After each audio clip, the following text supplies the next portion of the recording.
নমস্কার বন্ধুরা, এই বার্থডে কেকটা আমি আমার বাড়িতেই বানিয়েছিলাম আমার ছেলের বার্থডে উপলক্ষে। তো এটার আমি একটা শর্ট ভিডিও ইউটিউবে দিয়েছিলাম। সবাই আমাকে কোশ্চেন করেছে যে তুই বাড়িতে এত সুন্দর কেক কী করে বানালি, তো সেটাই আমি আজকে আপনাদের সাথে শেয়ার করছি। প্রথমে আমি 1 কাপ ময়দা নিয়ে নেব। এই মেজারমেন্ট কাপগুলো দোকানে কিনতে পাওয়া যায়। তারপরে আমি এখানে 2/3 কাপ মিল্ক পাউডার দেব। মিল্ক পাউডার দিলে কিন্তু কেকের টেস্টটা অনেকটা বেটার লাগবে আপনাদের। তারপরে আমি এখানে 1 টিস্পুন বেকিং পাউডার এবং 1/2 টিস্পুন বেকিং সোডা দেব। এই দুটোই কিন্তু আপনারা দেবেন, স্কিপ করবেন না। এখানে আমি 1 কাপ পাউডার সুগার দেব, মানে চিনিটাকে মিক্সিতে ভালো করে মিক্স করে নেবেন। দেখুন 1 কাপ ময়দাতে 1 কাপ চিনি আপনাকে দিতেই লাগবে। এখন আমি এখানে হাফ কাপের থেকে একটু কম বাটার দেব। তো আমি এখানে সাধারণত দোকানে কিন্তু আপনারা যে তেলটা ইউজ করে ওরা কিন্তু কখনোই বাটার ইউজ করে না, ওরা কিন্তু ডালডা বা ভেজিটেবল অয়েলই ইউজ করে। তো বাড়িতে বানানোর এটাই একটা লাভ যে আপনারা হেলদি ওয়েতে জিনিসটা বানাতে পারবেন, কারণ বাচ্চারা খাবে, আপনারাও খাবেন। বাটারটাকে মেল্ট করার জন্য আমি 30 সেকেন্ডের মতো মাইক্রোওয়েভে এটাকে ঘুরিয়ে দেব।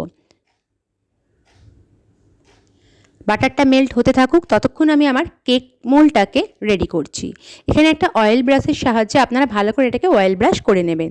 তাতে দেখবেন কোনো রকমের কেক লেগে থাকবে না এই কেক মোল্ডের মধ্যে।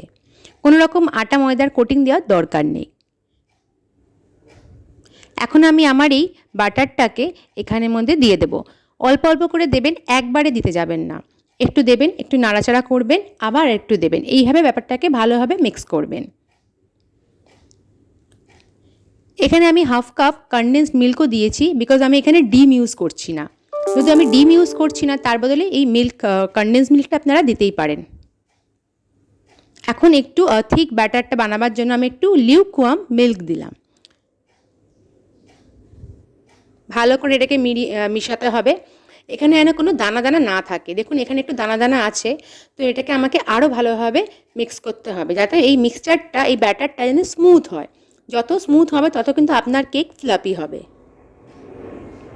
এখানে আমি 1 টিস্পুন বাটারস্কচ এসেন্স দিলাম, কারণ আমি কেকটা বাটারস্কচ ফ্লেভার বানাচ্ছি, ওই জন্য আমি বাটারস্কচ এসেন্স দিয়েছি। আপনারা চাইলে যে কোনো এসেন্স ইউজ করতে পারেন। দেখুন আমার কেক ব্যাটারটা কিন্তু একদম স্মুথ হয়ে গেছে, এবং দেখুন কি সুন্দর স্মুথলি আমার এখানে পড়ছে। দেখেই বোঝা যাচ্ছে যে ব্যাটারটা থেকে যে কেকটা হবে সেটা কিন্তু ফ্লাফি হবেই।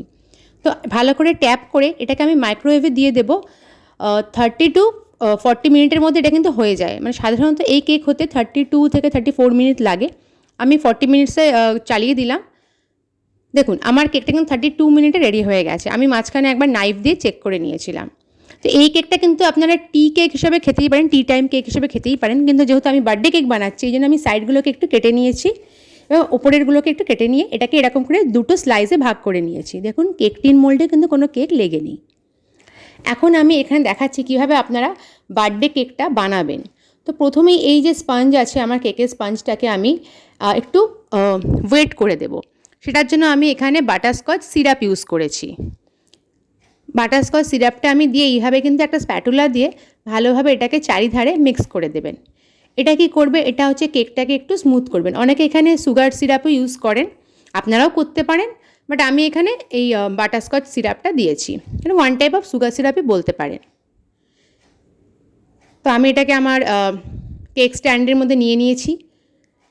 এখন আমি এখানে বাটারস্কচ ক্রাশ দেব। এটা কিন্তু বাটারস্কচ ক্রাশ আপনি যে কোনো কেকের দোকানে গেলেই পেয়ে যাবেন, আজকাল অনেক মুদি দোকানেও রাখে। এই বাটারস্কচ ফ্লেভারটাকে আনার জন্য আমি কিন্তু এটাকে অ্যাড করেছি। এখন আমি এখানে কিছু গ্র্যানুলাস দিয়ে দেবো, এটাও কিন্তু বাটারস্কচ ফ্লেভারের। যখন আপনারা খাবেন, দেখেন না আইসক্রিমের মধ্যে কি সুন্দর বাটারস্কচ আইসক্রিম আমাদের মুখে পড়ে, এই দানা দানাগুলো, এটা হচ্ছে সেটাই। আমার লেয়ারের বেসটা রেডি হয়ে গেছে। এর উপরে আমি এখন এই হুইপ ক্রিমটা ভালো করে লাগিয়ে দেব।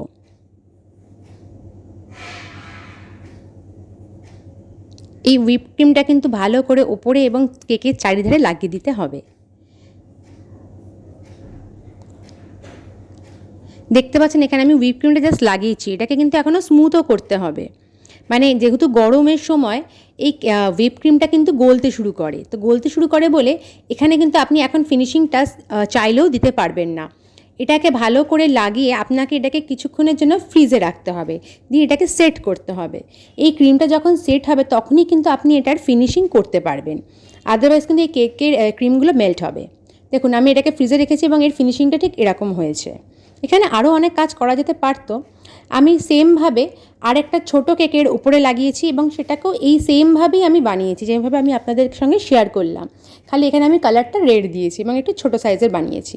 তো দেখুন এখানে এখন গরমের জন্য কেকটা কিন্তু মেল্ট হচ্ছে, ক্রিমটা কিন্তু মেল্ট হচ্ছে। এটাকে আবার আমাকে সেট করার জন্য বসাতে হবে, ফ্রিজে রাখতে হবে কিছুক্ষণ।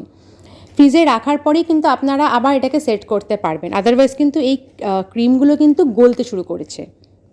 তো বার্থডে কেক বানাতে একটু হ্যাপা আছে, মানে একটু ঝুঁকি নিতে হয় আপনাদের, এই জিনিসগুলো আবার ফ্রিজে রাখতে হয়, অনেক টাইম কনজিউমিং, বাট আখিরে কিন্তু জিনিসটা খুব ভালো হয়। আপনারা দেখতে পাবেন এটাকে এরকমভাবে সেট করতে খুব একটা বিশাল কারুকার্য করার দরকার নেই, সাধারণভাবে কেকটা বানাবেন, কারণ আমরা তো দোকানে প্রফেশনাল নই না। দেখুন এটা কেকটা কিন্তু সেট হয়ে গেছে আমার। এর উপরে আমি বিভিন্ন রকম ডিজাইন করতে পারেন আপনারা, আমি একটু হালকা ডিজাইনের মধ্যে করেছি, কারণ এত বেশি হুইপ ক্রিম দিয়ে কেক খেতে আমার খুব একটা ভালো লাগে না। তো আমি দেখুন সাধারণের মধ্যে এই একটা স্পাইডারম্যান হচ্ছে আমার ছেলের ফেভারিট, ওই জন্য এটাকে আমি ওপরে বসিয়ে দিয়েছি। ভিডিওটা কেমন লাগলো অবশ্যই জানাবেন।